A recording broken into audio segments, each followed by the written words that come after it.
Friends, आज हम बात करेंगे एसआईएफ के बारे में।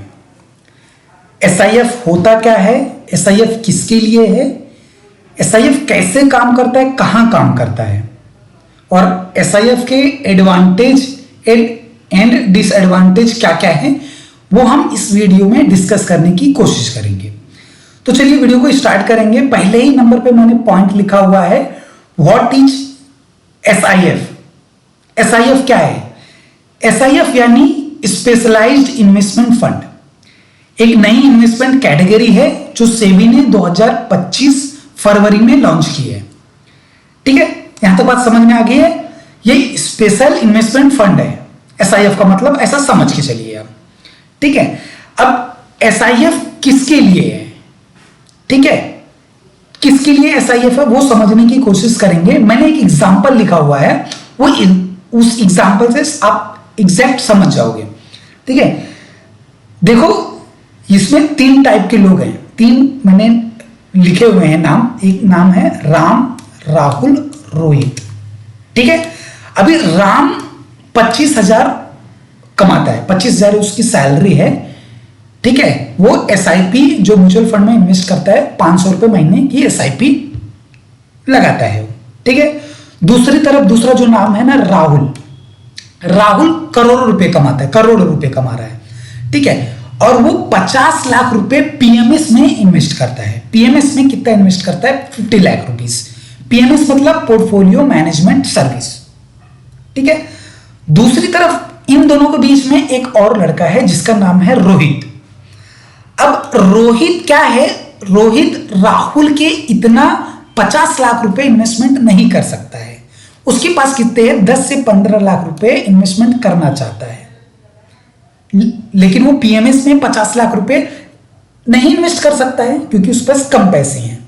ठीक है, तो रोहित जैसे लोगों के लिए ये एसआईएफ जो है इन्वेस्टमेंट स्टार्ट किया गया है। मैं आगे समझाने की पूरी कोशिश करता हूं आपको। ठीक है, अभी दूसरा पॉइंट हम समझ लेते हैं, हु कैन ऑफर एसआईएफ। कौन ऑफर कर सकता है एसआईएफ? सिर्फ म्यूचुअल फंड हाउसेस जिनके पास सेबी का म्यूचुअल फंड लाइसेंस हो वही एसआईएफ ला सकते हैं। कोई इंडिविजुअल्स या पीएमएस फर्म के बिना या म्यूचुअल फंड लाइसेंस के बिना एसआईएफ लॉन्च नहीं कर सकते हैं। ठीक है, यहां तक बात समझ में आ गई आपको।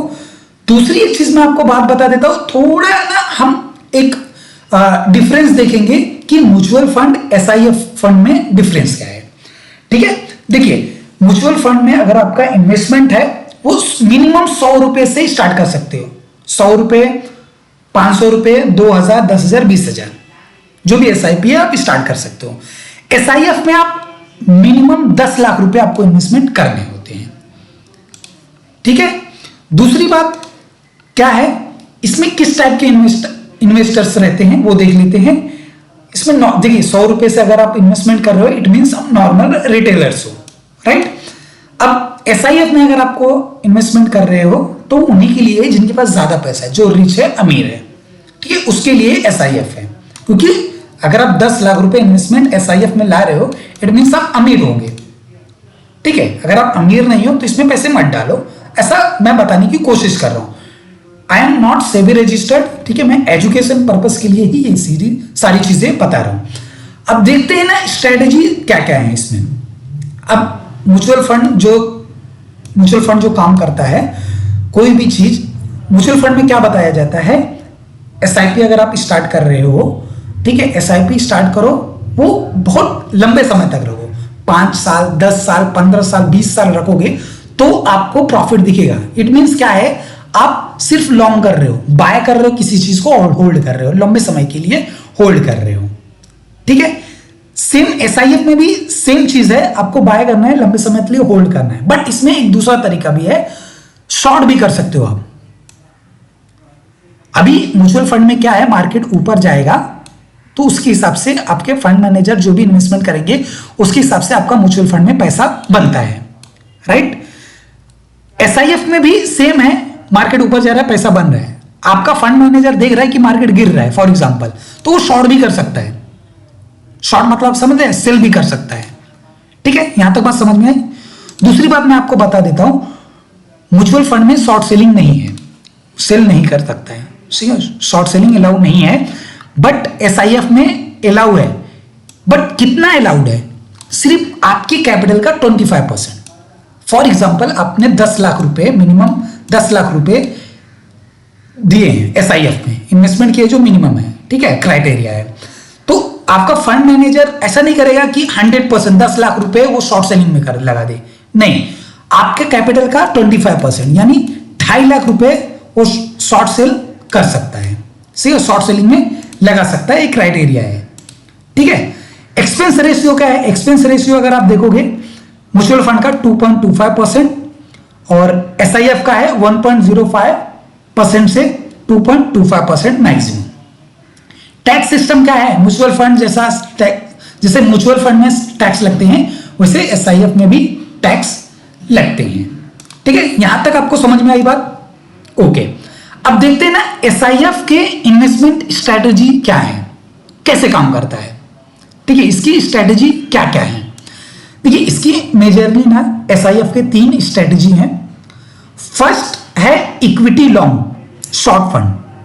फर्स्ट क्या है? Equity long short fund. इसमें क्या है? मोस्टली स्टॉक्स में इन्वेस्ट करते हैं। मोस्टली आपका जो कैपिटल है यानी आपका जो मिनिमम कैपिटल है एसआईएफ में, यानी फॉर एग्जांपल 10 लाख रुपए है, तो 10 लाख रुपए का 80% जो रहेगा वो आपका किसमें? स्टॉक्स में इन्वेस्टमेंट कर सकते हैं, ठीक है, ये स्ट्रेटेजी बेस है, ठीक है। उसी में दूसरा पॉइंट है फंड मैनेजर शॉर्ट भी कर सकता है। अगर फंड में, जैसे मैंने आपको ऊपर बताया ना अभी, अगर लग रहा है मार्केट में, मार्केट गिर रहा है, तो आपका फंड मैनेजर प्रॉफिट करने के लिए शॉर्ट भी कर सकता है मार्केट को, प्रॉफिट कमाने के लिए, ठीक है। अगर उनका प्रेडिक्शन सही है तो बहुत अच्छा पैसा बनेगा, नहीं है तो लॉस भी होगा, तो हर चीज में होता है, मार्केट में आया हो तो प्रॉफिट लॉस तो दोनों होता है, ठीक है। यहां तक बात समझ में आई। अब दूसरा पॉइंट ये है एक्टिव एसेट एलोकेटर। दूसरा पॉइंट है एक्टिव एसेट एलोकेटर। इसमें क्या है? फंड मैनेजर डायनामिकली शिफ्ट करता है, मतलब शिफ्ट होते रहता है आपका जो इन्वेस्टमेंट, कभी इक्विटी में करेगा, कभी डेब्ट में करेगा, कभी रियल एस्टेट में करेगा, कभी डेरिवेटिव में करेगा, ऐसे से करते रहते हैं, वो शिफ्ट होते रहते हैं, ठीक है। तीसरा पॉइंट इसमें है ना डेब्ट long short. Fixed income asset में इन्वेस्टमेंट होती है, जैसे कि रियल एस्टेट हो गया, जो फिक्स्ड इनकम एसेट माने जाते हैं उसमें इन्वेस्टमेंट होती है। यहां तक समझ में आपको? दूसरा मैंने आपको एक पॉइंट और दिया है, यहां लिखा हुआ है एसआईएफ वर्सेस पीएमएस। पीएमएस का मैंने आपको बताया पोर्टफोलियो मैनेजमेंट सर्विसेज। तो एसआईएफ और पीएमएस में क्या अंतर है, क्या डिफरेंस है, वो थोड़ा समझने की कोशिश करेंगे तो और आपको क्लियर होगा चीजें, ठीक है। चलिए अभी मैं आपको बता देता हूं। देखिए पीएमएस अगर पोर्टफोलियो सर्विस अगर उसमें इन्वेस्टमेंट करना है आपको, तो मिनिमम 50 लाख का इन्वेस्टमेंट रहना चाहिए आपको, जैसे मैंने आपको एग्जांपल दिए थे 3 लड़कों के, ठीक है। एसआईएफ में 10 लाख से स्टार्ट कर सकते हैं, ठीक है। ये फुल्ली पर्सनलाइज्ड है और एसआईएफ स्ट्रेटजी बेस्ड है, कॉमन फॉर ऑल, ठीक है। तीसरा इसमें पॉइंट है टैक्स का। टैक्स सिस्टम क्या है? एवरी ट्रांजेक्शन टैक्सेबल है पीएमएस में। पोर्टफोलियो सर्विस में जो भी ट्रांजैक्शन आप करोगे, सभी के सभी ट्रांजैक्शन पे टैक्स लगते हैं। और एसआईएफ में क्या है? Tax only when you sell unit, जब आप सेल करोगे तभी आपको टैक्स लगते हैं, ठीक है। पीएमएस में क्या शॉर्ट सेलिंग अलाउ है? यस अलाउड है, ठीक है, अलाउड है। कितनी अलाउड है? इसमें आपका जो फंड मैनेजर रहेगा उसके ऊपर डिपेंड है कि कितना % आपके कैपिटल का वो शॉर्ट सेलिंग करे। बट जो हम बात कर रहे हैं इसमें सिर्फ आपके कैपिटल का 25%, जो मैंने एग्जांपल बताया था। एसआईएफ में आपके कैपिटल का सिर्फ 25% ही शॉर्ट सेलिंग कर सकता है, मार्केट अगर गिर रहा है। यानी 10 लाख रुपए आपने अगर दिया है, 10 लाख रुपए आपका इन्वेस्टमेंट है, 10 लाख का 10% होता है 2.5 लाख। 2.5 लाख रुपए ही वो शॉर्ट सेलिंग में डाल सकता है, ठीक है। यहां तक बात क्लियर हुई आपको? ठीक है। अब एक दूसरा पॉइंट मैंने रखा है ना, सेबी के कुछ इंपॉर्टेंट रूल्स भी बनाए गए हैं। क्या क्या रूल है? फर्स्ट रूल है एक कंपनी में मैक्स 10% इन्वेस्ट कर सकते हैं, फॉर एग्जाम्पल, एक एग्जाम्पल के लिए मैं बता रहा हूं, ठीक है, जैसे रिलायंस कंपनी है। अब रिलायंस कंपनी है, आपका फंड मैनेजर को ऐसा लग रहा है, प्रेडिक्शन है उसकी, ठीक है, वो फंडामेंटल टेक्निकल सारी एनालिसिस करने के बाद वो देख रहा है कि रिलायंस कंपनी में ना मुझे बहुत ज्यादा पैसे बनने वाले हैं आने वाले कुछ टाइम में। तो लोग क्या करते हैं, 100% आपका कैपिटल, फॉर एग्जांपल अगर 10 लाख था तो 10 लाख इन्वेस्ट कर देते हैं। बट आपका फंड मैनेजर ऐसा नहीं कर पाएगा, क्योंकि एक कंपनी में वो 10%, यानी 10 लाख अगर आपका इन्वेस्टमेंट है तो वो 1 लाख रुपए ही एक कंपनी में इन्वेस्ट कर सकता है। अगर हम उसको अगर अलग अलग कंपनी में करना है तो 10% करके 5, 10, 20 ऐसे वो, या 10 कंपनी में 10 लाख रुपए इन्वेस्ट कर सकता है, ठीक है।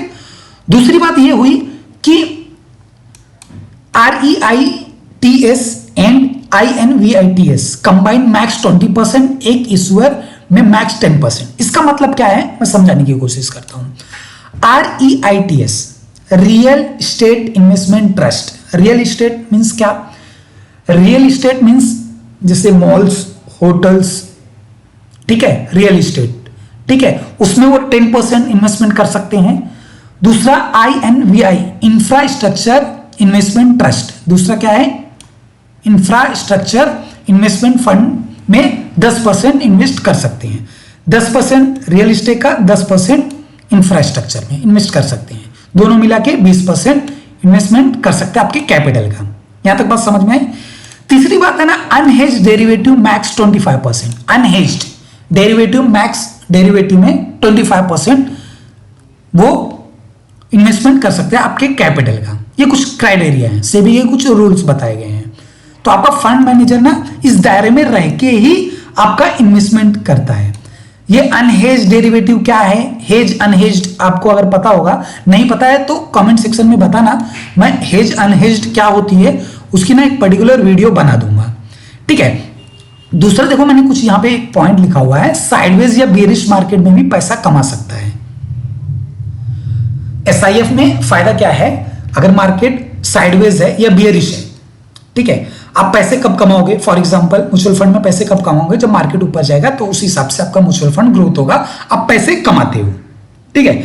बट यहां पे SIF में क्या है, अगर मार्केट साइडवेज है, मार्केट ऐसा ऐसा चल रहा है, एक जोन में चल रहा है, ठीक है, या मार्केट नीचे गिर रहा है, तो भी आप पैसे कमाओगे। कैसे कमाओगे, शॉर्ट सेलिंग करके, ठीक है, सेल करके आप पैसे कमा सकते हो, ठीक है। दूसरा है एडवांस स्ट्रेटजी वाले इन्वेस्टर्स के लिए न्यू ऑप्शंस, ठीक है।